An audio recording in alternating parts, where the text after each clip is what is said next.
کر کے گفتگو کو سمیٹوں گا۔ نسائی شریف حدیث کی کتاب یاد رکھیں آپ، حدیث کی کتاب کون سی ہے؟ نسائی شریف ہے۔ جو الفاظ حدیث کے میں نے خطبے میں پڑھے وہ نسائی شریف کے ہیں، اسی طریقے سے تھوڑا سا بدل کر کے حضرت امام احمد ابن حنبل نے بھی روایت فرمایا ہے، کچھ الفاظ کی کم زیادتی کے ساتھ حضرت امام بیہقی نے بھی روایت فرمایا ہے، اور حضرت امام ابن حبان نے بھی روایت فرمایا ہے۔ مسلم شریف میں بھی حدیث مبارکہ روایت کی گئی ہے، اور ترمذی شریف میں بھی حدیث مبارکہ روایت کی گئی۔ کتنی کتابوں کا نام ہوا؟ مسلم شریف، ترمذی شریف، ابن حبان اور سنن نسائی اور مسند احمد اور امام بیہقی۔ یہ ایک کافی ہے ہمارے فصحاء ستہ سے۔ نسائی شریف کے الفاظ حضرت ابو سعید خدری رضی اللہ تعالیٰ عنہ روایت کرتے ہیں کہ وہ فرماتے ہیں کہ میں نے حضرت امیر معاویہ رضی اللہ تعالیٰ عنہ سے سنا۔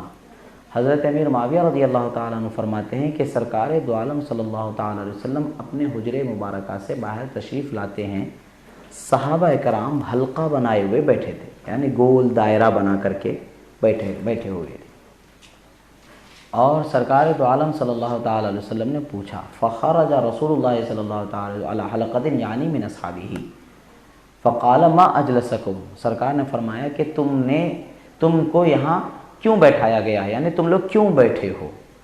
صحابہ عرض کرتے ہیں جلسنا ندعو اللہ ونحمدہ علی ما ہدانا لدینہ ومن علینا بک۔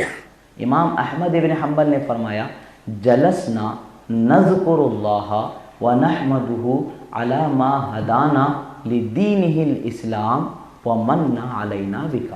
امام بیہقی نے بھی انہی الفاظ کو روایت فرمایا ہے۔ الفاظ کیا ہیں؟ دونوں نذکر اللہ و ندعو اللہ دونوں ایک ہے۔ صحابہ کرام رضوان اللہ علیہم اجمعین کیوں بیٹھے ہیں سرکار پوچھتے ہیں تو صحابہ کیا فرماتے ہیں کہ ہم یہاں بیٹھے اس لیے ہیں کہ اللہ کا شکر بجا لائیں، اللہ کی بارگاہ میں دعائیں مانگیں اور اللہ کی تعریف حمد بیان کریں، دعا کریں، شکر بجا لائیں اور اللہ کی تعریف کریں۔ کس لیے؟ دو چیزوں کے ملنے پر۔ کس لیے؟ دو چیزوں کے ملنے پر۔ ایک کہ اللہ نے ہمیں اس کے دین اسلام کی ہدایت عطا فرمائی، یعنی اسلام قبول کرنے کی توفیق اللہ نے عطا فرمائی، اس پر شکر بجا لانے اور دعا کرنے، اللہ کی حمد و ثنا بیان کرنے جمع ہوئے۔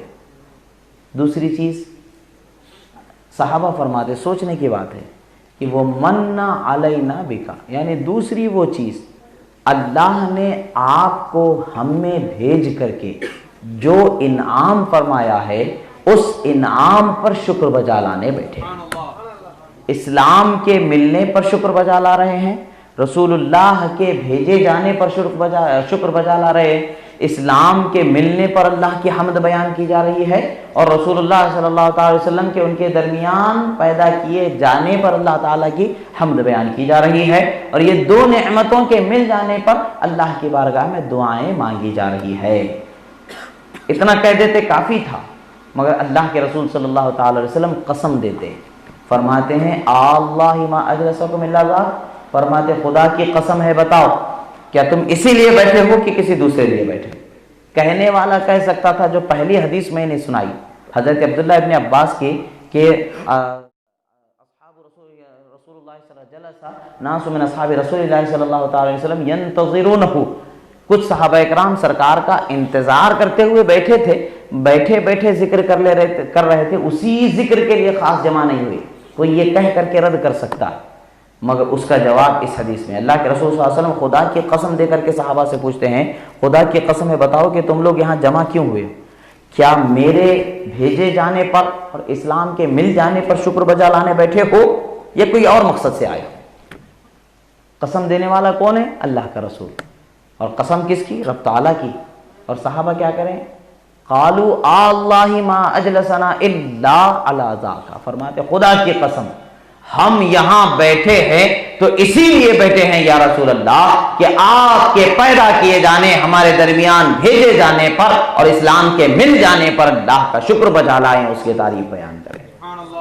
اب سرکار صلی اللہ علیہ وسلم فرماتے اما انی لم استحلفکم تہمتا لکم، سرکار فرماتے ہیں میں تم سے قسم دے کر کے جو پوچھ رہا ہوں تمہیں جھوٹا جان کر کے نہیں پوچھ رہا ہوں، تمہیں جھوٹا جان کر کے نہیں پوچھ رہا ہوں، ایک خوشخبری مجھے سنائی گئی ہے تو اس خوشخبری کو تمہیں سنانے کے لیے پوچھ رہا ہوں۔ فرماتے انما اتانی جبرائیل، بے شک جزی نیز کے یعنی یقیناً جبرائیل آئے میرے پاس، انما اتانی جبرائیل فاخبرنی، اور مجھے انہوں نے خبر دی بِأَنَّ اللَّهَ تعالی یباہی بکم الملائکہ، یعنی اللہ تعالی تمہارے اس کام پر ملائکہ میں فخر فرما رہا۔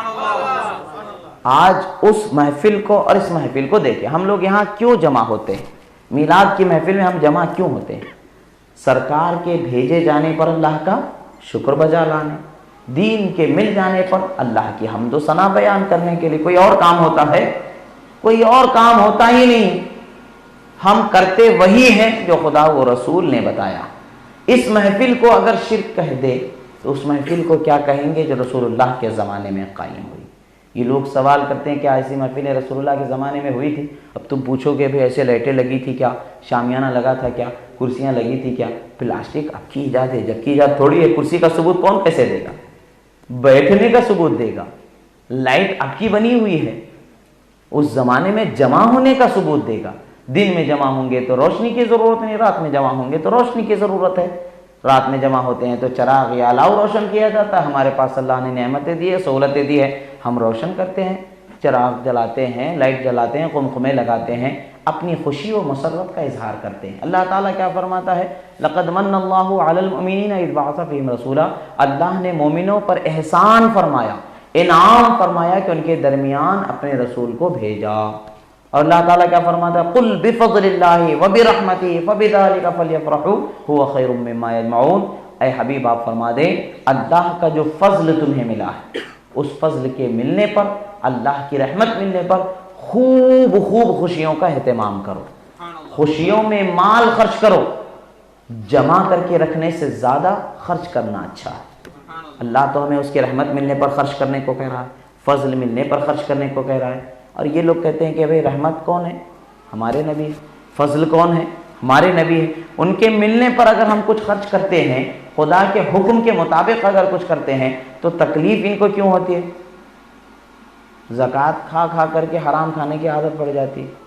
دوسرا کہاں جہاں کہیں بھی ملے پیٹ بھر کے ہونے کے باوجود انگلیاں ڈال کے نکال کے بھاگتے ہیں۔ جس کو عادت بن جاتی ہے لوٹ کر کے کھانے کی مال، اس کو تو جہاں مال دکھا وہاں بھاگنے کی عادت لگتی ہے۔ کوئی نہ کوئی بہانہ بنا کر کے اس کو جو ہے حاصل کرنے کی کوشش کرتے ہیں۔ ان کی جھولیاں تنگ ہو رہی ہیں، اس لیے رسول اللہ کے ذکر پر پابندیاں لگانے کی کوشش کر رہے ہیں۔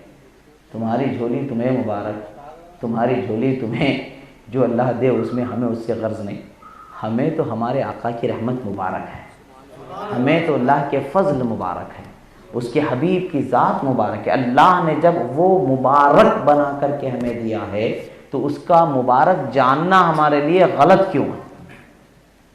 اب اگر صرف بدعت کے اوپر گفتگو کرنے لگے، ان کے گھروں میں جتنی چیزیں ہیں ایک ایک چیز کو چن چن کر کے اگر گنانے چلے جائیں گے تو زمانہ درکار ہے، وقت درکار ہے۔ یاد رکھیں کبھی بھی اگر کوئی کہے کہ میلاد منانا شرک ہے، حرام ہے، ناجائز ہے، تو اس کو آپ یہ جان لیں کہ سب سے بڑا جھوٹا مکار دجال فریبی ہے۔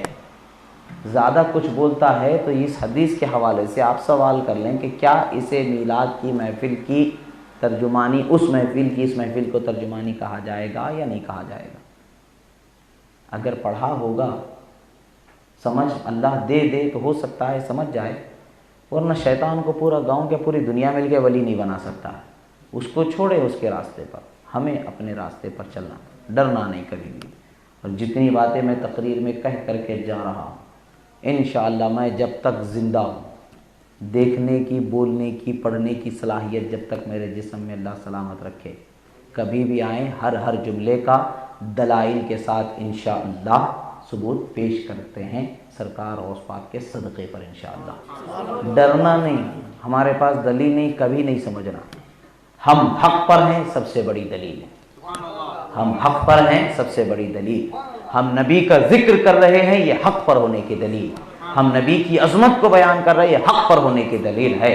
ہم نبی کی محبت کو عام کر رہے ہیں، یہ حق پر ہونے کی دلیل ہے۔ ہم نبی کی شان کو بیان کر رہے ہیں، یہ حق پر ہونے کی دلیل ہے۔ اب وہ یزید کا بھی دعویٰ تھا ہم حق پر ہیں، مگر حق پر کون ہے؟ فرعون کا بھی دعویٰ تھا ہم حق پر ہیں، مگر حق پر کون؟ فرعون کے زمانے میں حق پر حضرت موسیٰ و ہارون علیہ السلام، یزید کے زمانے میں حق پر حضرت امام حسین اور آپ کے چاہنے والے، اور آج کے زمانے میں حق پر اہل سنت و جماعت ہے۔ ساری جماعتیں باطل ہیں، ہمیں ان سے کوئی مطلب نہیں ہے۔ اللہ نے ہمیں حق پر قائم رکھا اور حق کے ساتھ وابستہ فرمایا۔ یاد رکھے، کسی کے بھی کسی اعتراض پر نہیں ڈرنا۔ منع ہو اللہ اور اس کے رسول کی طرف سے تو وہ کام سے رکنا ہے۔ شراب نہیں پینا منع ہے، حرام بازی نہیں کرنا منع ہے، اب نہیں کر سکتے۔ ایسا میلاد نہیں کرنا بلکہ ہے کہیں، بلکہ صحابہ کا طریقہ ہے، رسول اللہ کا طریقہ ہے، خود سرکار کر کے بتا رہے، صحابہ کر کے بتا رہے ہمیں، تابعین کے زمانے سے لے کر کے آج تک بزرگوں نے اقوال مبارکہ حضرت ابوبکر صدیق، عمر فاروق، عثمان غنی سے نقل فرمائے۔ حضرت ابوبکر صدیق سے کتاب الازہار کے اندر ایک واقعہ نقل کیا گیا، جسے حضرت امام ابن حجر حیتمی علیہ رحمۃ الرضوان نے ان کی کتاب المولد کے اندر ذکر فرماتے، نقل فرماتے ہیں من انفق درہما فی مولد النبی صلی اللہ تعالی علیہ وسلم کان معی فی الجنہ، فرماتے جو ایک درہم بھی رسول اللہ کی میلاد کی خوشی میں خرچ کرتا ہے، جنت میں وہ میرے ساتھ رہنے والا ہے۔ جنت اللہ کی ہے، مالک اس کے رسول ہیں۔ حوض کوثر اللہ کا ہے، مالک اس کے حبیب ہیں۔ جب ہم نے ان کو تھام لیا ہے تو ہمیں کچھ مطلب نہیں، یہ کتنی بھی باتیں کہیں گھبرانے کی بات نہیں ہے۔ زیادہ وقت رات میں آپ کا لینا میں نہیں چاہتا ہوں، باتیں اتنی ہی ہیں جتنی ہم سمجھ سکیں، مگر ہم بیان کرتے ہیں اتنا جتنا ہماری طاقت آپ کی طاقت ہوتی ہے، ورنہ اگر سرکار کی شان میں بیان کیا جائے، مسلسل کئی دنوں سے بیان ہو رہا ہے، مگر بیان تو بیان ہو ہی رہا ہے، مگر ایسا لگتا ہے کہ جتنا بھی بیان کر لو سرکار کی شان کا ہم نے ایک رائی کے دانے کے برابر بھی حق نہیں ادا کیا۔ ہماری کیا اوقات ہے، اللہ نے انہیں جو شان عطا فرمائی ہے اس شان کا بیان ہم کر ہی نہیں سکتے۔ وہ شان کی بیان کرنے کی صحیح ترجمانی تو کربلا کے میدان میں کربلا والوں نے کر دیا۔ نیزے پر سر ہونے کے باوجود قرآن کی تلاوت یہ بتا رہی ہے کہ جب نواسے کا یہ عالم ہے تو نانا کا کیا عالم ہوگا۔ آج لوگ کہتے ہیں نبی مر کے معاذ اللہ مٹی میں مل گئے۔ سوچنے کی بات ہے کہ انسان کے جسم سے دل نکال کر کے دھوتے رہیں گے تو کوئی اس کو کوئی دوسرا دل آرٹیفیشل بھی نہیں لگا ہے، پمپنگ نہیں ہو رہی، تو زندہ ہوگا انسان مر جائے گا۔ نبی صلی اللہ علیہ وسلم بتا رہے ہیں کہ میں اس وقت بھی زندہ تھا جب میرے سینے کو چاک کیا گیا، میں اس وقت بھی زندہ تھا جب میرے سینے سے دل کو نکال کر کے دھویا گیا، میں دھونے والوں کو بھی دیکھ رہا تھا، دل میں سے کیا نکالا گیا وہ بھی دیکھ رہا تھا، اور میرے دل کو بھی دیکھ رہا تھا۔ اور وہ نبی جو دنیا میں دل جسم سے جدا ہونے کے باوجود زندہ ہے، وہ قبر میں دل کے ساتھ کیسے مردہ ہو سکتا ہے؟ ہم تو یہی کہتے ہیں نبی کی زندگی کو ہم نہیں جان سکتے، خدا نے ان کی زندگی بہت عرفہ و اعلیٰ بنایا ہے۔ نبی نے اعلان فرما دیا نبی قبروں میں زندہ ہوتے ہیں، رزق پاتے ہیں، اس پر ہمارا ایمان ہے۔ اسی لیے ہم کہتے ہیں تو زندہ ہے واللہ، تو زندہ ہے واللہ، میرے چشم عالم سے چھپ جا۔